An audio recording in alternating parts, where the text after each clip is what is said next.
Hi, you guys. Welcome back to the I Did First podcast. I'm Riley. I'm Anna. And today we're talking about something that I think a lot of people can relate to. And A lot of women.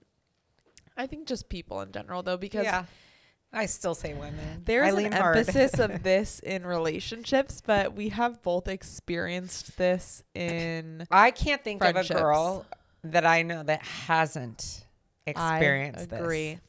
We are talking about how just overall how observant women are and how our intuition never lies. But more importantly, how you're not crazy. As a result, you've just been labeled paying as crazy. You're not. You are just, I don't know, aware. So I always say, like, so many women. Okay, fine, I'll say me. But studies show it's TikTok. Studies. Whenever you start to. I'll start with relationships. Whenever you kind of lead on, or start to notice little things change, and they usually are, you really pretty quickly get labeled as crazy, I think. And I say, again, relationships, because this happens in work situations and friendships, and we'll go there too. But it happens most frequently in relationships. And this is when I say every woman I know. I can't think of a situation where their significant other was not up to no good. Yes. And when you start to notice things change, like coming home from work or new taste in music or a new hobby that you can't help but something out of the routine. Sometimes it's not even that big. It's like, oh, suddenly they don't eat cheese anymore because they're vegan. Like, you know what I mean? You're like, that's weird. That's weird. Suddenly they don't drink beer. Yeah. Like what? So you start to notice these things, and I think being hyper aware is actually a flex, not a flaw. I think it is. So that's my take. I think it's something that women are just, that's like the nurture versus nature. And maybe there's a combo of both, especially with social media now. But it's like women are just so, not to say men are not aware, but it's like. We can only speak for our species. Yes. We can only speak for women. We're super aware. Like, and the thing is, and we'll circle back, but every time I get called crazy for calling something out, I go, thank you, because you just confirmed everything I need to know. Yes. You calling me crazy just confirms that I caught you. I literally caught you. I think once you start to learn that. Because you're projecting. Right. And it's not paranoia. It's pattern recognition. And once you realize, okay, I've seen this before, you start to understand, okay, so I'm definitely onto something. Yes. And so, like you said, once you clock what's happening, and as soon as you hear that you're crazy, like, what do you think? You're like, oh wait, not only was I right, I'm definitely onto something. I'm like hitting the nail on the head. Yes. You're like, how has the FBI not called me to come work for them? Dude, literally. And it's only gotten easier with social media. Let's be honest. It's not 100%. Even stalking, because if it's online and it's public for me to see, that's not stalking. No, that's not like, if I'm going to your house, sure. That's like when you're stalking. Looking through someone's drawers. Okay, that's different. And like, God forbid a girl have a hobby. Like, that's to each their own. Again, I'm not one to point fingers, because I have 3 pointing back at me. It's like, if it's online, that's free game. Yes. And it's usually always online. And there have been so many situations. Again, there's one relationship, like one of the most toxic relationships I've ever been in, was with Ted. Mm-hmm. And I remember he was going to school in Hawaii at the time, and we were doing long distance, and I would go there. And I mean, you know what long distance is. But when I went there, the first time I went to visit him after he had moved, he was like going on Snapchat, and then I was like, wait, what? First of all, I hate Snapchat. I'm sorry. If you're over the age of 18, you should not be using Snapchat. I really feel like 12. No, 12-year-olds should not even be on. I know. If you're in high school, yes. After high school, do not use Snapchat. No, nothing good happens. If anyone on ever Snapchat. asks me for my Snapchat, I'm like, no. And matter of fact, we're never going to communicate past this conversation, because be a grown up and ask for my phone number. Whatever happened to like yearning for women? Like, send a letter. I don't know.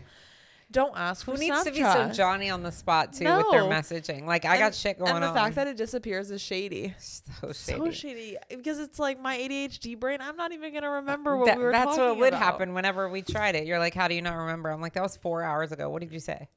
But anyways, he was using, and the fact that we were even using Snapchat as our main communication platform was the problem in itself. You've learned. I've grown. I've grown. But he like randomly went to Snap Maps, and Snap Maps, if you're unaware, is where you can literally see everyone's location pretty much. And anyone you're connected or friends with, right? Yes. Yeah. Anyone that's wanting to share. And most people do because, again, they want to be a little toxic and they want to show you where they're at in that moment. And if they're ignoring you, like, it's very unhealthy. I saw that he had like all these girls added on Snapchat, which mind you, new student, new school. He'd been there what, like not even a like month. Never been to Hawaii. I'm like, it's not like you have Ohana here. Yeah. Like this isn't, no. So I remember I asked him, and I didn't ask him in that moment, but I clocked it. I was like, okay. We get invited to a party, and we go to this party, and it was honestly the first time I ever had a panic attack too. A panic attack. My baby. I know. My poor baby. I wanted to jump on a plane right then. And also too, I need to like put a huge emphasis on this part. Never overlook the ugly girls in a man's following, because it's usually the ugly girls. Like, you'll go through a following and you'll be like, no, it can't be her. Like, she's kind of cooked. Yeah. No. I did that. And I remember we went to this party, and there was someone that was like on his Snapchat that I didn't think anything of. Mm-hmm. And then he starts like literally ditches me at this party. Mind you, like, I'm in a state, I'm overseas. I don't know anybody here. I wasn't drinking. I was just literally only there because he wanted to be there. And he's like talking to this girl, and then starts dancing with this girl like in front of me. And I'm like, Riley, I know, this is horrible. Aww. I mean, granted, I literally came home and then broke up with him when I came home. But if you had told me that, I would have definitely flown out there. Go on. Horrible. And I like walked outside, and I was like, I want to leave. And I was like crying.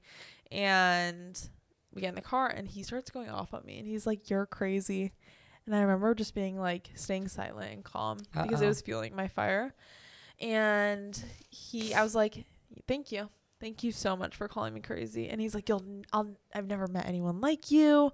And I was like, really? You think that? I was like, yeah, duh. And you're never going to meet anybody like me. Good luck. And I remember actually one time we were driving from the North Shore to his apartment, and you had called me. I don't know if you remember this. And I mean, we were fighting so much at that point because I really fucking could not stand him. He was so mean. And even Uncle Joe, mean. Like, okay, circle back real quick to being hyper aware, because Uncle Joe clocked it right away. So he actually knew right away, and we should have listened, but this is when I was trying to let them. Guys, that's a different episode, but he clocked it. I should have listened. His hyper awareness could have served us well, but go on. Very much so. I remember you. Oh no.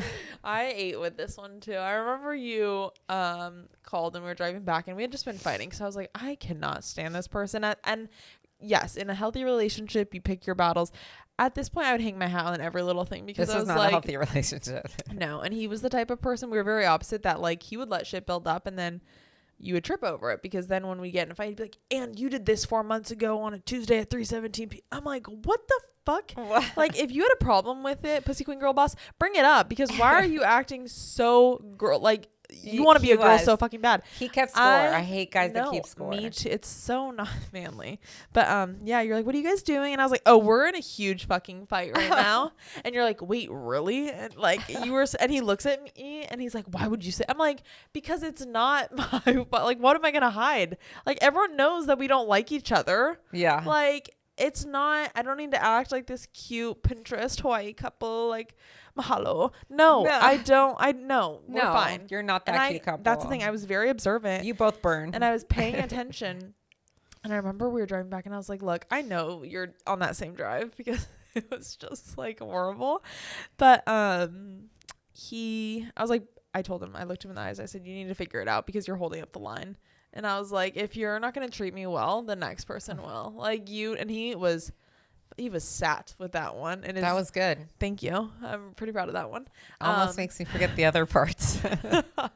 But that's the thing. I was so observant, and I was so aware. And most of the time women are. It's like, yes, your gut and intuition has this feeling. And the second you ignore it, you'll look back and be like, fuck, why didn't I listen to that? And even as like, okay, as a mom, like, I know there were times when I would just call you, and just like, obviously the tone in your voice. Yeah. And I knew that shit was really bad. And at the time I knew that he was He was making his own alcohol Pruno. and he was buying vapes on Craigslist. Like, I can't imagine a need to bypass the liquor store and buy it off someone on Craigslist. And I remember talking to his mom because I knew that even before you told me, there were a lot of signs like I would hear you guys on the phone and then he would just flip out. There was like real erratic temper, violent episodes. Yes. And you were too far away, so I almost didn't want to build you up. Yeah. But of course, I was cooking over here. Yeah. And I remember calling his mom, and this is talk about the opposite of not hyper aware. And I'm like, I think you're. She's like, "La-da-da." I think he's doing some of this. He's Like, doing I think some he's of that. sad. I think, and that's where. And I depressed. Yes. I was actually coming from a concerned place, and she was like, "You know what? I talked to him. He's fine. We got him a car." I was like, "Okay, but he lost his first car. That He should have been lost his car. That should have been your first clue." Like he literally parked it. We went to go. We like went to dinner. And then- went to walk to the car. Car was not there. He's like, "Oh." I'm like, "What? Wait, What what? do you?" I was like, "Shouldn't Who we call does that? someone?" Like insurance, And police? he's I like, don't know. "No, it's fine. Like, it's gone." I'm like, "It's not gone. It's a car. It's a giant car." So that hyper awareness can even help in those situations. I and think that's in where life, your kids might even call you crazy. Like there was the time, guys, I have to tell you this. and also, Were you a sophomore? oh, I have no idea where you're about to go with this. A lot of stuff happened my sophomore year. So mind you, I've been hyper Is it aware. what was it about Oh, your at cheeks? the barbecue? No, at the house. I don't know what Okay, you're about to say. so being the child that did less than ideal things from a very young age, I got a lot of bad shit out of my I think system. I know what you're gonna say. I always say trauma makes you hyper aware, and usually that can be bad, but it can also serve you so well. So as a mother, we had friends over. I And, knew it. And Riley, I knew this is a great story. Uh-huh. And so Riley walks into the kitchen, and mind you, her cheeks were like a And I think cherub. it was because I was trying to lie. I No, don't think no, it was because of guys, it anything was else. because the nicotine was so fucking high in that Juul that you actually thought that you could pass this off. So Okay. she's just standing there trying to Hashtag rip Jewel. lie to my face. And keep in mind, Dad, he also got mad at me. That's a situation where he said I was overreacting. I was crazy. Dude, I I felt mildly so slammed bad. Riley against the wall. I don't remember that. I just remember Because I was so oh my gosh. furious. Because when it comes to anything, I will give you this, I had and no this is good and business bad. doing that as a 15-year-old No, too. and you will die. Like we always say, you'll die on that hill. You will not go down. Like you will bury yourself. Who? Like oh, you will. Like so, you were so committed to not getting caught, and I was like, "There's no way you're getting this past me." No, and that's the thing. Like, And so in this, I didn't even do it in the house. I literally No, was hanging out with friends. but I Like, that just girl looked at that you. lived. No, because this was what I did wrong. This was so weird. They were having a barbecue with like a bunch of people over. mind you, I was walk also outside, like having cocktails. and I walk outside to make an announcement to say, "Hey guys, I'm gonna go to my room." Like nobody gives a fuck. And I remember I was like, I felt like Bella from Twilight in the moment. I'm like, act cool, like act like a human, Breathe. like, walk super slow. Like, Take you know, and deep she's breaths. trying not to tell everyone she's a vampire yet, and she's trying to control her mannerisms. That's how I felt. So I'm laying down, literally not on my phone, just like sitting. Like I was like Nick sick. That's what it was called. Like you would just get sick from smoking too much nicotine. And this is the time where it's like I live a very like privileged life growing up in Huntington Beach in Southern California. It's like I was exposed to the Juul at 15. Thinking about a 15-year-old doing that now, I'm like, Right. I mean, and I granted would- they're doing a lot worse, but and of course I wish I can go and take that back, but also not because it's helped me. yeah, that who I actually am. helped. Yeah. And I remember my mom. I took one look at you, and keep in My mind, mom I don't was know like, if you can see it. People are fucking dying, and I was like, I'm sorry. And then I start crying because I felt so bad. Did that make me stop? No. No, but in the middle But- of that, the funny part was like even Dad at the time was like, Dude, "You're crazy. yes. You're over." He tried I to start a remember fight that. with me, And I in felt my like head, superhuman. I have I'm a like, vivid memory because do you remember our old pantry that used to have the chalk on the Yeah. inside? I was like standing in the pantry hiding, and I remember you being like, "Well, she's juuling, and you have no idea." And Dad was like, "No, like she would never like." He's so And I unaware. remember thinking in the pantry, being like, "How the fuck does she know?" that too, but being like, "Why is he defending me right now?" Like he literally has no idea. I'm definitely juuling. Hashtag mint jewel. Also, too, do you know I bedazzled my jewel?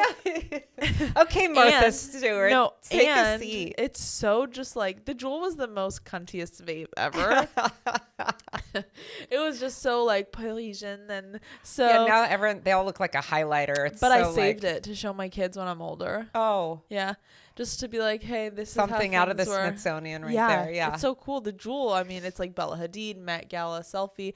Like, it's just. It was so good, though. That night was just a perfect example of how that hyper awareness. And I remember me even trying to make you feel crazy. No one was going to discourage me. That's the thing. You cannot. No. I've been through enough. And I've said that I've gone through enough trauma and enough like crazy stuff in my life. Like, and also too, you were doing much worse at that age. So you're like, you were learned able to see shit for. And I don't know if you guys, I mean, hope you guys probably listen, you don't watch, but Riley has these like crystal blue eyes. So when those pupils are refined, like, come on, it's they not dilate. It's like, it's hard to miss. So that and the cheeks, it was like, they were cheeking. I don't even know why I did it. I didn't even like it. And now it's like I'm so not even, and it's not even, I wasn't even partying. And I didn't even care who was there. I know, because there were a lot of people there. Yep, I did not care. Like, fuck. But that is, and the thing is, this is what you have taught me. Yes, let them have it. Call shit out if you need to, and if it's healing for you, regardless of how they're going to change or how they're going to respond.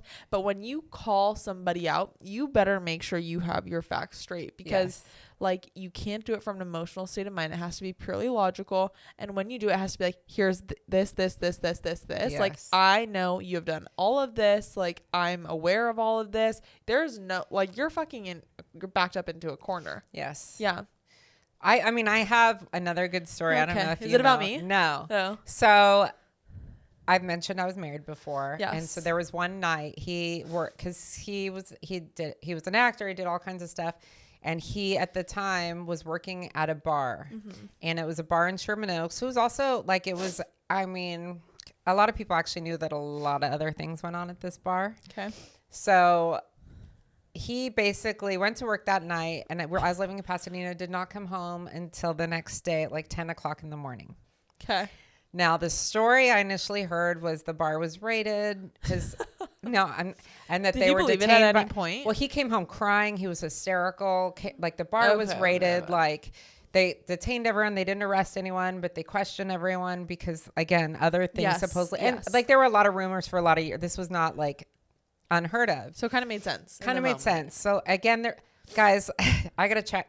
We're going back to 2000, so there was no like Find My Phone, like no Life 360, no. All of my recon work was on my own. Yes. So there was enough there, despite the fact I had a nagging feeling this is all a crock of shit, and I basically ended up I don't want to say believing, but I accepted in that moment. I had done enough. I called the police departments that night, hospitals. I did the thing that you do when you think someone's hurt or gone or missing, because it wasn't normal. Obviously, should have been home at like 2 or 3 in the morning. So I was actually, I don't know why, I used to be like a big organizer and like constantly straightening things out. I kind of am still a little, but I found one tiny little feather in a shirt pocket. And the way that like I went crazy based on this little feather. Shut up. Where when he came home from work, obviously, I mean, I'd taken everything out. I was trying to print phone bills, and he's like, "You're crazy. Like, where does this come from?" I'm like, this is something, and I know it. I know you've lied to me about something. Oh, and my gosh. So without going so much into it, basically, I ended up going through so many records of phone bills, and again, he was acting at the time. There were calls to agencies. Like everywhere. Yeah. So like trying to track down a phone number would be virtually impossible. Yes. I did this though. Yeah. Ended up finding the word out. Impossible says I'm possible. I'm possible. So that instinct and that little feather, and then just little things that didn't add up. Someone that I thought he worked with that night was like, "No, I wasn't there." And I was like, "You're like, that's so funny." Yeah. So basically he ended up crazy.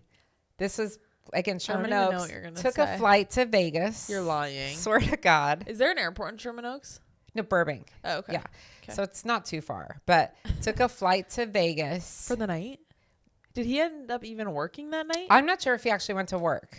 Oh my But I ended up talking to one of the people that did not care to tell me the whole story, which was like they all ended up partying. They did a whole bunch of coke. Everyone was having sex with everyone. I basically took a flight home and everyone just kind of went their separate ways.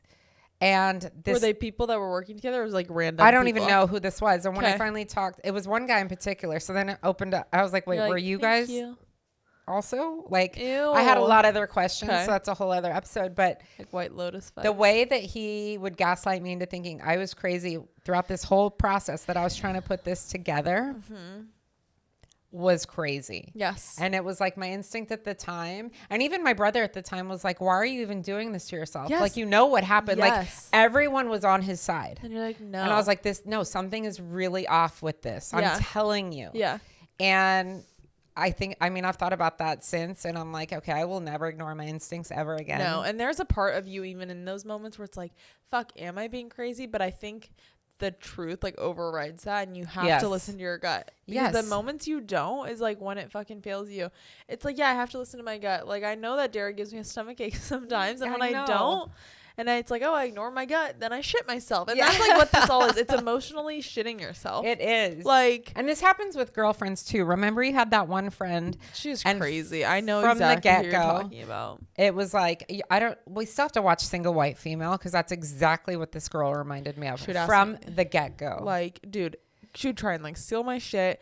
She'd come to my house, like start going through my drawers, and we had been friends for like maybe, I don't know, 4 minutes. Yeah. It was wild. But like from the doctors you went to, the things that you wear, to where you were working, to the school. Oh my gosh, the doctors. I didn't even think about that. I forgot about that. It was like and it started, I remember that day that she came over, and I just thought it was very, because when you meet someone, especially as an adult friend, you tend to tread lightly, because you're like, you feel more awkward. It's just, it's different. And I'm going to like bring light to that, because I forgot about that.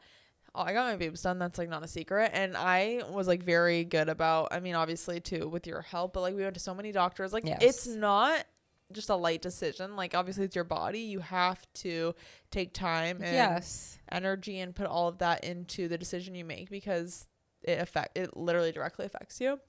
And she asked me who I got my boobs done with. Literally less than a week later, she had surgery. I was like, oh, are you sure you even want this? Like she didn't even have money to go to school or something. Yes. Remember there was something like that. I'm like, how did she just make this happen? And she's like, oh my God, I went to your doctor. I'm going to look just like you. And I was like, whoa, okay. Like, oh my gosh. And then she showed up in that remember in the outfit? I'm like, she's literally wearing your clothes, but it wasn't your clothes. I don't even know how she found all that. And that's the thing where I was like, I'm like, Riley, something is definitely going on. My mom was very aware of it, and I became quickly aware too. No, at first you were like, no, you're being overly like, yes. And you're like, no, something is very wrong here. And truthfully, she was crazy. Yes.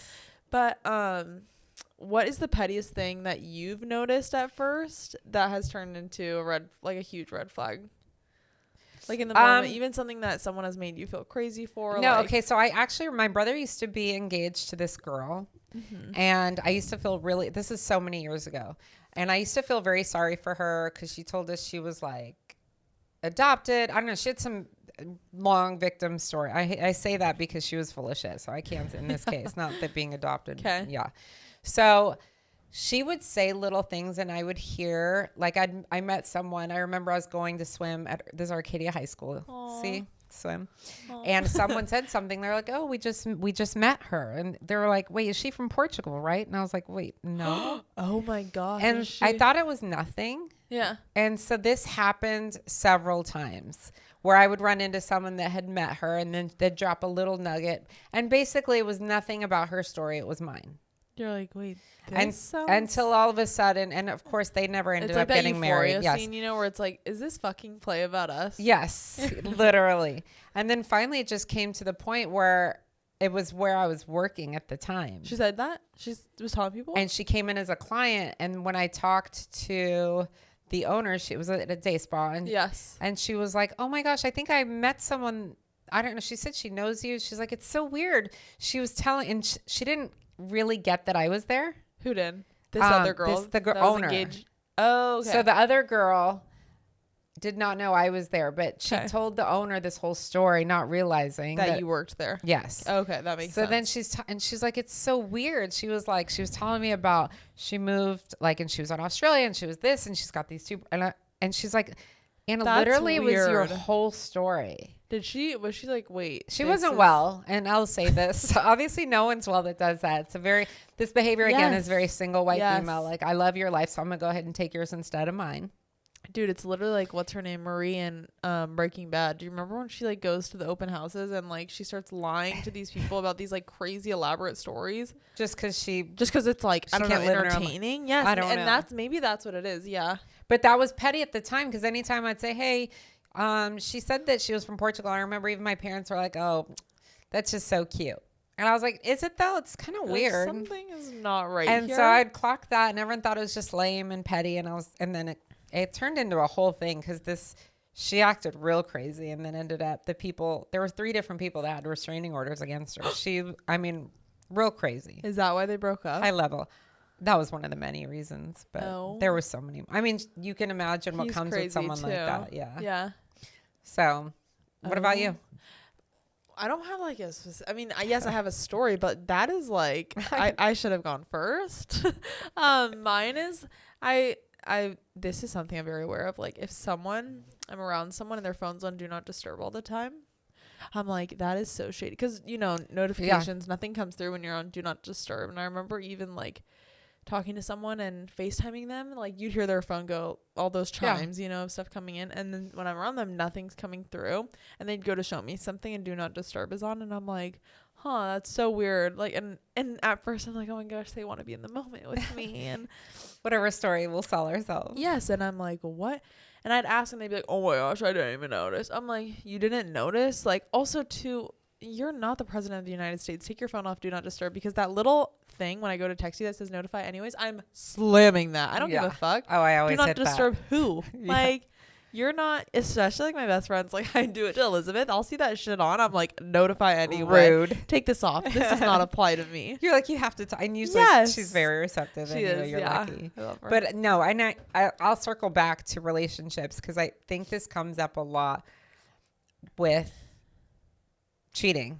And again, I'm not shy, because it's not my shame about talking about that. But I've had those experiences where someone will say you're so crazy. Yes. To and that protect, is like the for worst self-preservation, what they're willing to put on you, which is bananas. And it can be something so small. Like once I noticed it was a charge at a coffee shop, and I know what 1 coffee costs. I also know what 2 coffees cost. You're smart. Yeah. And so to be called out and called crazy, I mean, you're just, again, this is when you got to back to let them have it. And I will touch on that, because that hyper awareness, like, don't shy away from that, because it's like a protective it is. instinct. It's a protective. Yes, I agree fully. And the thing is, even it happens a lot with cheating and in unhealthy relationships, because I was thinking about Level 5 expert over here. So I'm your girl. I know, seriously, like years and years of experience. It's not even Okay. I'm not. I'm just saying, like, I wish I could put you in bubble wrap and protect But it's helped you. me, because there's It not has. much that in the sense that there's not much that can You're get like by the best me. life coach, yes, because you've literally seen and done it all, and it's like I mean, every time, guys, and that's literally even the foundation of this podcast is because I've been called you're crazy a a pioneer, bunch. and she's literally been called crazy a bunch. And side note, I hope you guys know that like everything we bring on here is things that we truly believe in. Yes. And well, like we talked about on the generational trauma, right? Uh-huh. One of the biggest instances of that gaslighting, being called crazy, is when we're losing the house. Yeah. And that stands out because of the lengths that they went to, despite the fact that I knew that the next step was going to be probably sheriffs knocking at the door, kicking us out. You know, me and my like baby under 1, by the way. And even the lengths that they'd go to show that they didn't fail, involved calling me crazy to the point of locking me up. That's insane. And so, again, I wasn't crazy. I was having a normal reaction. I would go crazy. Abnormal behavior. So and the things leading up to that, even that moment was a lot of panic and everything on my behalf, but it's trying to endure that process of that someone's taking you through, of calling you like mental, crazy, all the label, you name it. I don't know how creative you can get with those words, but just to try and not ignore your instincts. And of course, hopefully you don't get to that point where you're having to like physically defend yourself. And I just encourage, especially you, like, do not ignore this sign. Do not ignore these feelings. No. And those people that are telling you that you're crazy, it's just them trying to downplay your situation because they know that you're right and it's threatening their lie. Like, they can't live in this false reality when you are calling out their bullshit. Well, and for them to keep thriving in that lie is 100% based on you not paying attention. Exactly. And, like, we have been taught in so many ways. And I think there's a lot of scenarios too where women just don't want to be considered dramatic or anything like that. So you bite your tongue, but you noticing things is not your job to apologize for. No, it's literally a protective mechanism. And you being hyper aware is a flex. It is a flex. And it's not to say if your partner suddenly just doesn't want 2 shots of espresso that you need to flip out and throw shit inside a coffee shop. Like, don't speak out of an emotional state of mind. Like, just start to pay attention to things. Yes. Even with friends or coworkers or oh my gosh, everything. At a job. This happened at a job. Okay, you guys, I used to work somewhere for a different agency that the broker was not very super ethical. Yeah. That's an understatement. Like, seriously. And basically had asked a lot of the people that work for him to do a lot of things like shady that supported his bad behavior. Yes. And I was still newer, so I didn't want to say a lot, but I would slowly start like to call things out and say, is that, wait, you're kind of taking all my clients. And, you know, I'd get called out even harder. Like, you don't know, you don't know what you're doing. You're new. You're ignorant to the, I mean, there's some pretty harsh name calling. And mind you, I'm already an adult woman at this point. And I'm like, wow, this is, I remember talking to another agent at the time, and I said, you realize what's going on here, right? Like, I'm not going to ever work in a situation where I'm doing anything illegal, unethical. No. And she's like, you know what? It's okay. Cause I saw her crying, and she's like, you kind of get used to it. And then you get used to crying. And I was like, oh my gosh, you're like in high school. You're like over 40. Like, how is this your behavior? And so it did come to a massive turning point. Yeah. Now, if you know me, I keep receipts, and I fucking keep receipts. Good. So whether it was recorded messages, inappropriate calls at late hours of the night, requesting things of me and my job that crazy, again, illegal or unethical. Yeah. And so when that turning point came, and of course I had everything I needed. Mm-hmm. I mean, but I was in a room with the owners, with everyone telling me I'm crazy, telling me I'm ignorant, telling me I don't know the law, even though you damn well knew the law. That's exactly why you were there. And it got to that massive state again, because like you said, me actually calling them out was threatening their lives, would have threatened their livelihood if they got caught. Well, more than their livelihood. Yes. I promise you that. But it was just being able to stay in that moment, because it's very easy to back down when you're confronted, because they will go hard. And anyone in that situation will go like so hard to protect themselves. You just have to be willing to withstand it. Listener, your gut is a superpower. Yes. Like, you're not crazy. And we hope that listen to the Let Them Have It episode. Like, know when to apply the Let Them Have It theory to this. You're not crazy. Like, if you literally get anything out of this, no, you're not crazy. And even if you are crazy, like, it's your fucking life. You're the main character. Let it shine. You need to remember that. Thank you guys so much. Thank you so much. These episodes have been so healing. We love you guys. Gosh, this is I love you. Therapy in a half-hour session. Absolutely. Thank you guys so much for listening to the I Did It First podcast. I'm Riley. I'm Anna. And we'll talk to you guys next week. Bye.